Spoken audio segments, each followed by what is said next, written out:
Nous parlons ici des principes fondamentaux du business et de la richesse, mais selon la perspective du royaume. Permettez-moi de commencer par quelques remarques sur la richesse. Lorsqu'on parle de richesse, la plupart des gens pensent immédiatement à l'argent. Moi non. Je veux vous présenter 7 sphères de richesse sur lesquelles vous devez vous concentrer. Si l'une d'elles vous manque, alors vous êtes pauvre. La première sphère de richesse, c'est la richesse spirituelle.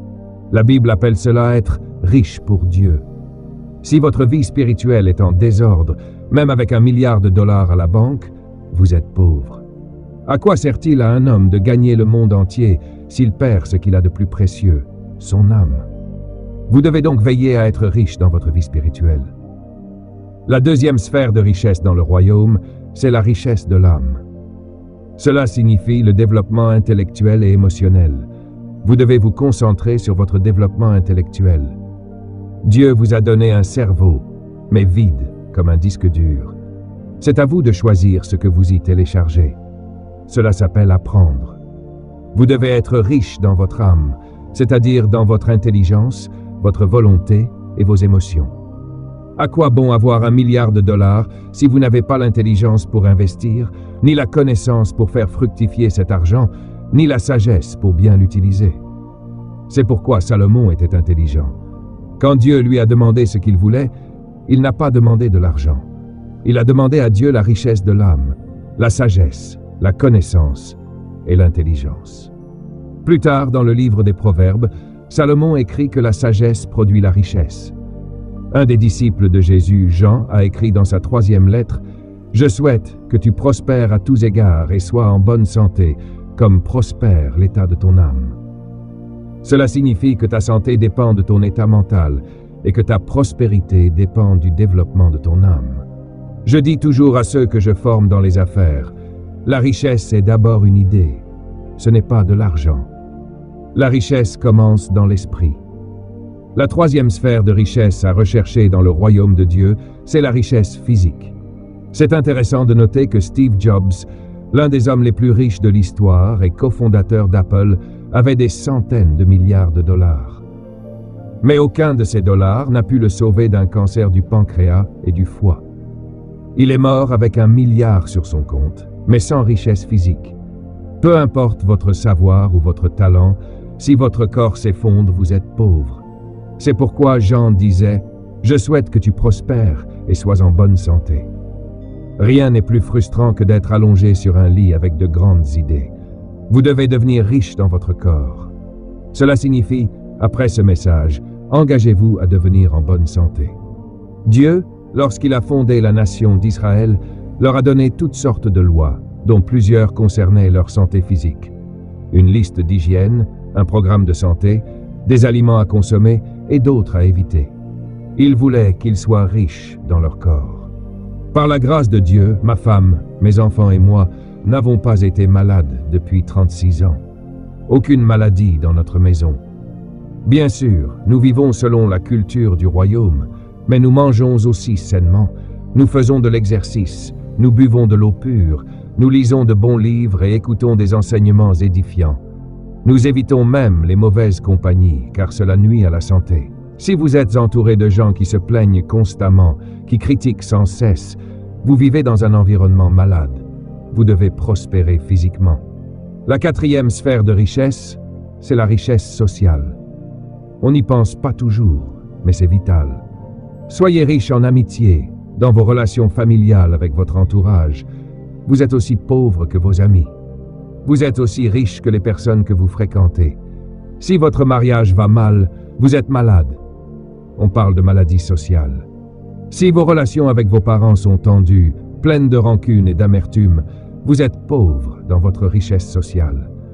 C'est pourquoi Jésus disait « Pardonne à ceux qui t'ont offensé, fais du bien à ceux qui t'utilisent, prie pour ceux qui te persécutent. » Pourquoi? Pour garder vos relations pures, car elles sont votre richesse. Il disait aussi « Fais du bien à tout le monde. » Votre succès peut dépendre d'une personne que vous n'aimez pas. Imaginez, vous allez à la banque pour un prêt, et la personne en charge est quelqu'un que vous avez offensé. Et voilà qu'elle tient votre avenir entre ses mains. Soyez donc bon avec tout le monde. Peut-être que vous aurez besoin de moi la semaine prochaine. La richesse relationnelle est parfois plus utile que l'argent. Jésus le savait. Il s'entourait de gens ayant accès aux ressources. Pourquoi pensez-vous qu'il gardait Marie de Magdala près de lui? Cette femme avait des moyens. Elle a versé sur lui un parfum dont la valeur, convertie aujourd'hui, se situerait entre 15 000 et 18 000 dollars. Et elle portait cela sur elle. Jésus la guérit et lui a dit « Reste avec moi ». Le problème de certains, c'est que tous leurs amis sont pauvres. Si toi tu es pauvre et moi aussi, alors nous formons une mauvaise compagnie. Joseph était en prison, sans argent, sans faveur, mais il a compris qu'il devait se faire des amis. Il s'est lié à 2 hommes qui connaissaient Pharaon. Et quand l'un d'eux est sorti et a repris sa place à la présidence d'Égypte et que le gouvernement a eu un problème, il a dit « Je connais un jeune homme ». Le mot « je connais » signifie relation. Ce qui vous freine, c'est que ce sont les mauvaises personnes qui vous connaissent. C'est cette relation qui a conduit Joseph jusqu'au poste de Premier ministre. Ma femme et moi, nous protégeons notre foyer en nous aimant l'un l'autre. Je dois préserver mon mariage et mes relations pour préserver ma vie. La Bible dit, si tu es en colère contre ta femme, le Seigneur n'écoutera pas ta prière. C'est le pouvoir d'une femme. Elle peut bloquer ta vie de prière. Alors si ton conjoint est ici ou pas, parle-lui chaque jour et dis-lui, s'il te plaît, garde la ligne de prière ouverte pour moi. Vous devez être riche en relations. 5e, vous devez être riche dans votre capacité d'influence. Dieu veut que vous soyez riche dans votre capacité à produire le changement dans le monde. Et cela passe par votre valeur. Quelle influence avez-vous dans votre famille, votre communauté, votre église? Quelle est votre sphère d'influence? Si mon fils ou ma fille veut emprunter de l'argent à une banque, ils n'ont qu'à utiliser mon nom. Ils n'ont pas besoin de remplir de formulaires ni de subir une enquête. C'est la puissance de la richesse d'influence. Jésus utilisait souvent cette puissance. Il disait, quand vous vous adressez au Père, ne demandez rien en votre nom. Vous n'avez pas d'influence. Utilisez mon nom, et mon Père vous donnera tout. Avez-vous travaillé votre nom? L'avez-vous protégé? Et le dernier domaine de richesse que tu dois développer dans ta vie, si tu veux impacter ton monde, c'est celui de la richesse communautaire. La richesse communautaire. Tu dois être riche en expériences communautaires. Cela signifie que tu dois être capable d'améliorer la vie des autres. Si tu aides les gens à obtenir ce qu'ils veulent, tu développeras la richesse dans ta communauté. Si tu résous les problèmes des autres, tu deviendras riche dans ta communauté. Si tu aides les pauvres, les démunis, les toxicomanes, les personnes abandonnées, tu es en train de développer une richesse communautaire. Si tu tends la main à ceux qui ne peuvent pas s'aider eux-mêmes, tu deviens riche dans la richesse communautaire. Et crois-moi, mon ami, le jour de ton enterrement, les gens parleront plus de ta richesse communautaire que de toute autre richesse. Ils ne parleront jamais de ton argent. Ils ne parleront jamais de ta voiture ou de la maison dans laquelle tu vivais. Ils parleront toujours de ta richesse communautaire. Et si tu n'as pas de richesse communautaire, ton enterrement sera court. Musique, ton éloge funèbre, c'est ta richesse communautaire. C'est ce que tu fais pour les autres qui te rend riche dans la communauté. Ce n'est pas la maison que tu as achetée. Note ceci s'il te plaît. On ne se souvient jamais de toi pour ce que tu as épargné. On se souvient de toi pour ce que tu as donné. On ne se souvient pas des milliards de Steve Jobs.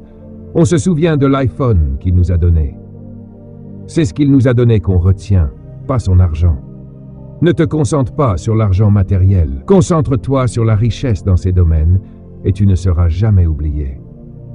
Et numéro 7, la richesse générationnelle, la plus importante. Concentre-toi sur le fait de devenir riche dans le domaine des générations. La Bible dit, un homme bon laisse un héritage, non seulement à ses enfants, mais aux enfants de ses enfants.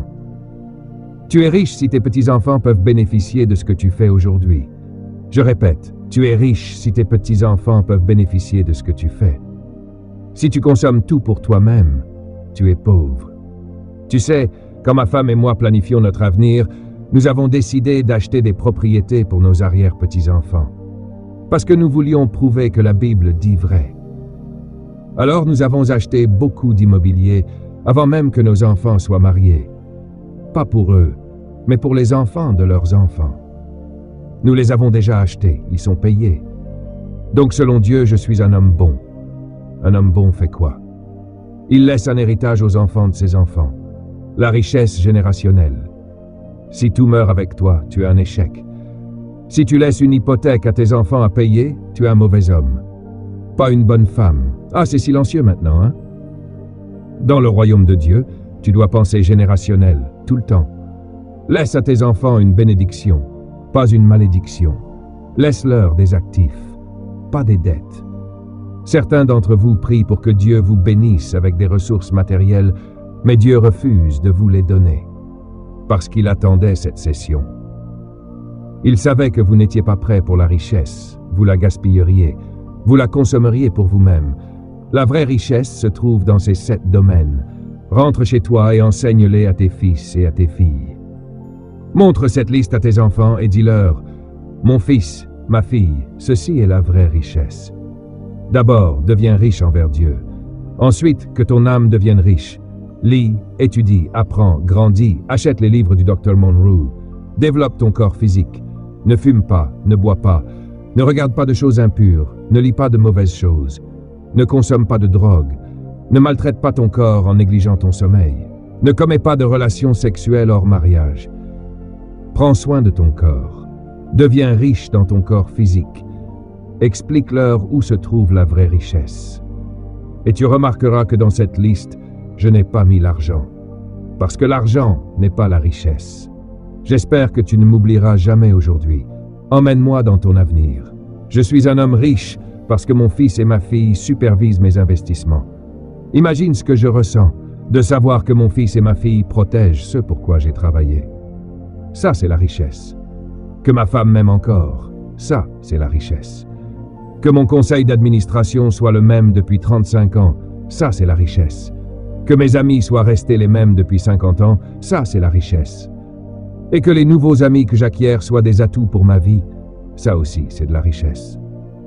Note ceci, pensez comme un riche. Je vais voir maintenant qui est dans cette salle. Il existe 3 types de personnes dans le monde. Les pauvres, les riches et les personnes réellement riches. Ils sont complètement différents.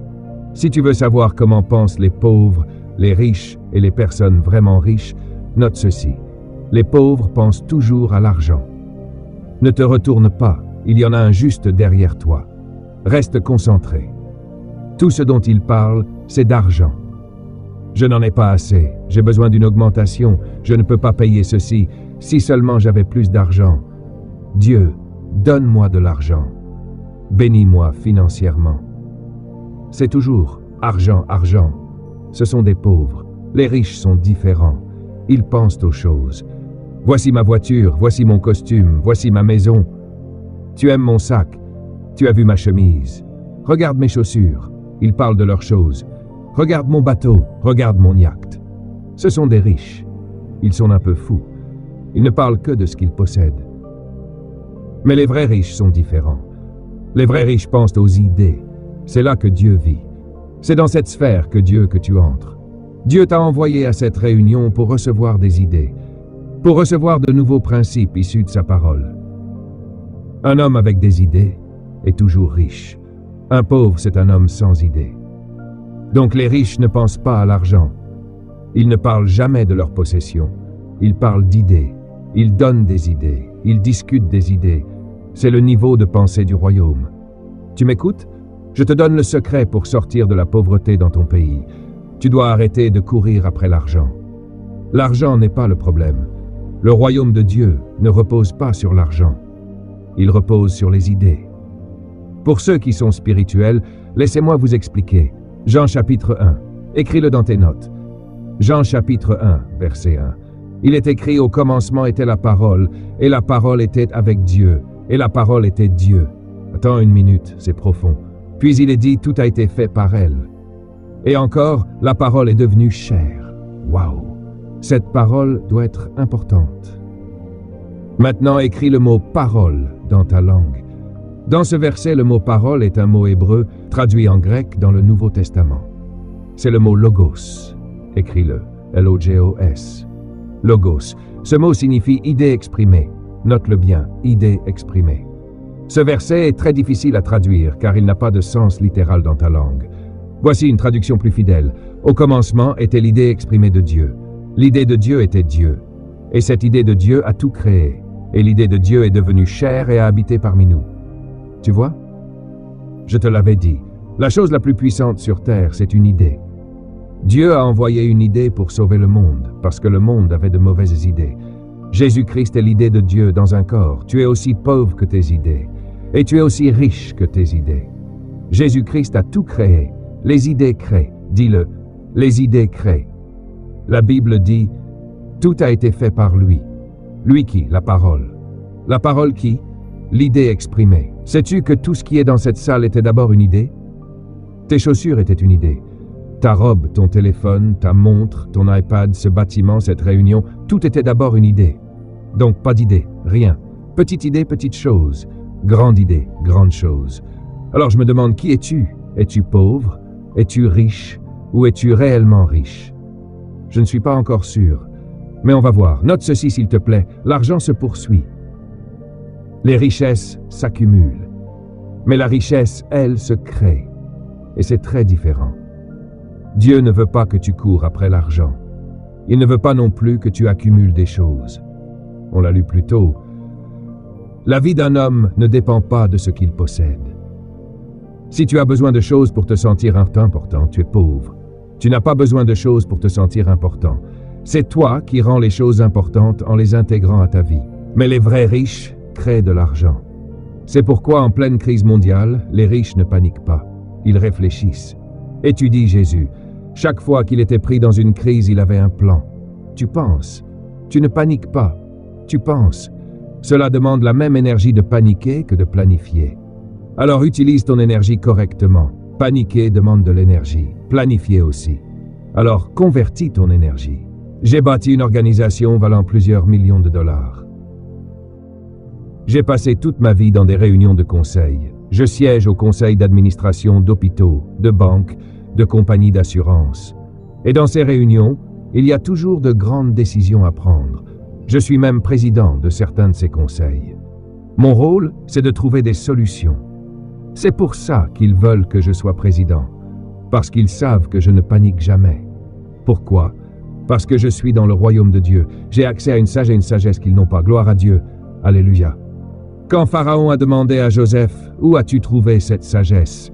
Il savait que cela ne venait pas de l'université d'Égypte. Joseph lui a répondu, « Mon Dieu. » Dites-le avec moi. « Mon Dieu me donne la sagesse. » Cela veut dire que Dieu lui a donné l'idée de creuser des trous dans le désert et d'y stocker le blé. C'était une idée de Dieu, une idée d'affaires. Elle a sauvé l'économie de l'Égypte. Autre vérité à noter, l'argent se collecte. Les pauvres collectent toujours de l'argent. Ils le cachent dans leur sein, sous le matelas, dans un trou dehors, toujours en train de cacher. Les riches stockent l'argent. Ils aiment le dissimuler dans des banques, des sociétés d'investissement. Mais les gens vraiment riches sont différents. Ils prennent l'argent et le multiplient. Les riches font croître l'argent. Ils le développent. Je veux que vous rentriez chez vous et que vous demandiez à Dieu la sagesse pour multiplier tout ce que vous avez. Il y a toujours plus dans ce que vous avez déjà. Quand nous avons construit notre bâtiment pour le ministère, nous avions besoin d'un grand espace pour nos réunions. Nous avons conçu le plus grand bâtiment de l'île. Et j'ai dit au conseil, nous n'allons pas construire ce bâtiment comme une église, mais comme un centre communautaire. Nous avons donc conçu un bâtiment magnifique, et nous l'avons nommé pas un nom d'église. Nous l'avons appelé Centre des diplomates, car nous sommes des gens du royaume, nous sommes des ambassadeurs. Un ambassadeur est un diplomate. Nous avons conçu un auditorium magnifique, un hall d'entrée de première classe, avec du carrelage, des salles de bain en marbre, un grand parking éclairé. Chaque église m'a attaqué. Ils m'ont mis dans les journaux. Les prédicateurs disaient que j'étais un gourou, un faux prophète, parce que je n'avais pas mis de clocher, pas de banc, pas d'autel, pas de bougie, pas de croix dans le bâtiment. Ils disaient, « Tu ne viens pas de Dieu. » Aucun problème. Mais ce qu'il ne savait pas, c'est que je suis un homme d'affaires. Et je savais que je devais payer ce bâtiment sans dette. Nous l'avons donc conçu pour qu'il puisse être utilisé pour tout type d'événement. Nous y avons mis une technologie de pointe, caméra, lumière, son, grande scène, tout de première qualité. Aujourd'hui, notre bâtiment est le plus utilisé par le gouvernement, les universités, pour les remises de diplômes, les cérémonies de fin d'études, et ils doivent nous payer beaucoup d'argent. Applaudissez! Certains d'entre vous, pasteurs, avaient construit des bâtiments d'église que vous n'utilisez que 2 fois par semaine. Vous devriez avoir honte. Cela signifie que pendant 5 jours, le bâtiment reste là, ne produisant aucun revenu. Vous devez payer pour les briques, l'électricité, tout, alors qu'il est inutilisé. Vous gaspillez les ressources de Dieu. La richesse multiplie. Le riche dit, « Regardez notre bâtiment d'église, comme il est beau. » Et Jésus a dit, « Pas une pierre ne restera sur l'autre. » Il a ri du bâtiment, car ils adoraient le bâtiment au lieu de l'utiliser. Une femme est venue à mon bureau un jour en pleurs. Elle a dit à ma secrétaire, « Je dois voir Dr. Munro maintenant, ou je vais mourir. » Heureusement, ma femme n'avait pas besoin de me voir en même temps, sinon il y aurait eu un enterrement.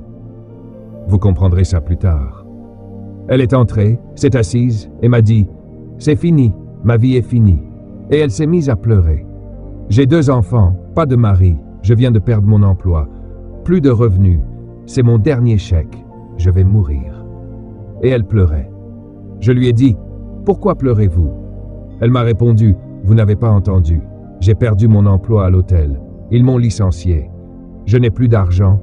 J'ai 2 enfants à nourrir, un loyer, l'électricité, l'eau à payer. » Et elle pleurait.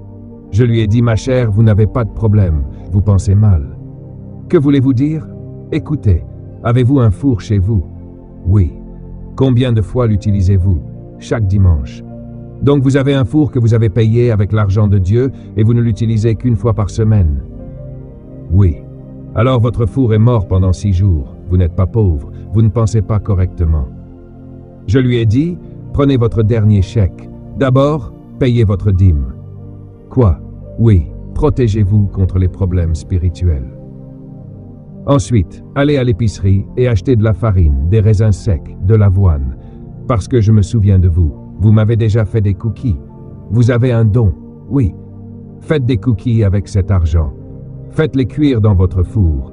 Puis retournez à l'hôtel où vous avez été licencié et offrez des cookies gratuits à tout le monde, au manager qui vous a licencié, aux employés, aux administrateurs. Quoi? Obéissez. Mais c'est mon dernier chèque. Ne vous inquiétez pas. Suivez mes instructions. Je vous donne une idée. Dites tous, une idée. Elle est rentrée chez elle, a fait les cookies, les a emballés, les a apportés à l'hôtel. Elle les a offerts à tout le monde. Le lendemain, elle a reçu des appels. Avez-vous encore des cookies? Oui, j'en referai. Elle a reçu des commandes pour 15 douzaines de cookies en une journée. Elle a dû acheter plus de farine. En un mois, elle cuisait 50 douzaines de cookies par mois. 1 an plus tard, elle avait une équipe de 22 personnes dans une usine de cookies. Aujourd'hui, ces cookies sont dans tous les grands magasins du pays. Elle est multimillionnaire et elle paie sa dîme à l'église. Louez le Seigneur, Amen. Quand elle a gagné ses premiers 50 000 $, elle est venue me voir, habillée comme une vraie PDG, patronne d'une entreprise de cookies. Elle m'a dit « Merci, la meilleure chose qui me soit arrivée, c'est d'avoir été licenciée.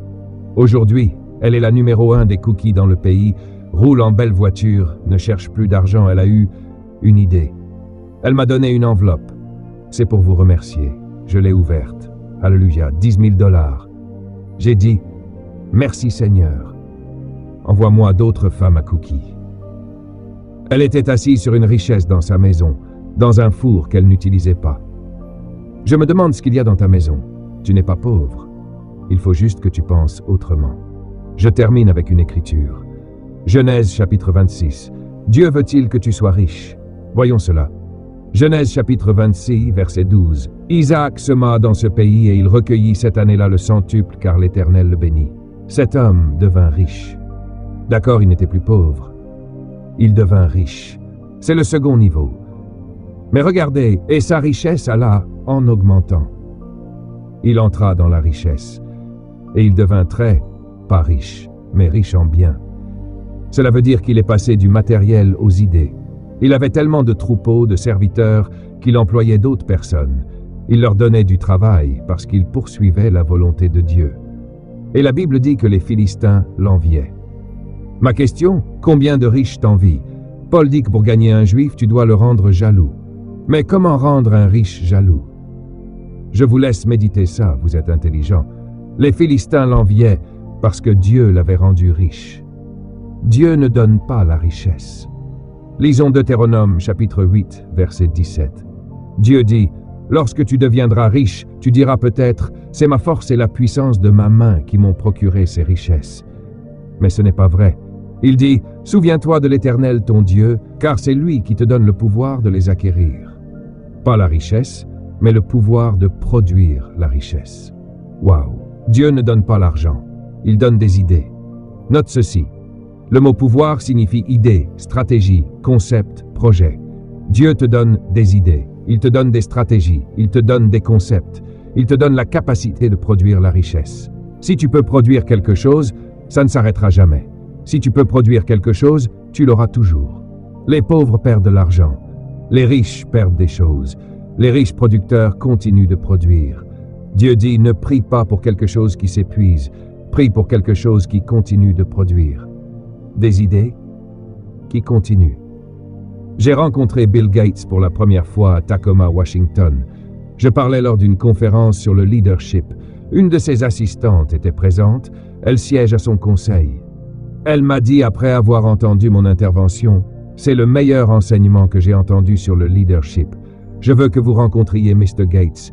Ce que vous enseignez, on doit l'intégrer dans nos systèmes. » J'étais surpris. J'ai dit, « Oui, madame, j'aimerais rencontrer Bill Gates. Qui ne voudrait pas? » Le lendemain, elle a organisé un déjeuner à Tacoma, là où se trouve sa maison. Et tu sais quoi? Il est tellement humble. Il s'est levé, m'a serré la main et a dit « J'ai entendu parler de vous. » Je lui ai dit « Je suis honoré de vous rencontrer. » Il m'a répondu « Asseyons-nous. » Et pendant que nous mangions, je lui ai posé une question. Je lui ai dit « Monsieur Gates, quel est votre plus grand défi? » Et il m'a répondu « Mon plus grand défi est que je ne peux pas arrêter les idées. » J'ai dit quoi? Il a répété « Je ne peux pas arrêter les idées. » Je lui ai dit « Expliquez-moi. » Il a dit « Chaque jour j'ai de nouvelles idées. Mon problème c'est de savoir à qui les donner. » Waouh! Il m'a regardé et m'a dit « C'est pour ça que nous avons besoin de leadership, parce que nous avons besoin de gens capables de transformer les idées en produits. » J'ai compris ce que Dieu m'avait dit, il ne donne pas l'argent, il donne des idées. Je vous laisse avec cette pensée. Vous êtes assis sur des idées. Elles sont peut-être dans votre maison, dans votre esprit, dans votre four, dans votre garage, dans votre ordinateur, dans votre cahier. Vous n'êtes pas pauvre. Vous avez besoin d'un changement de mentalité.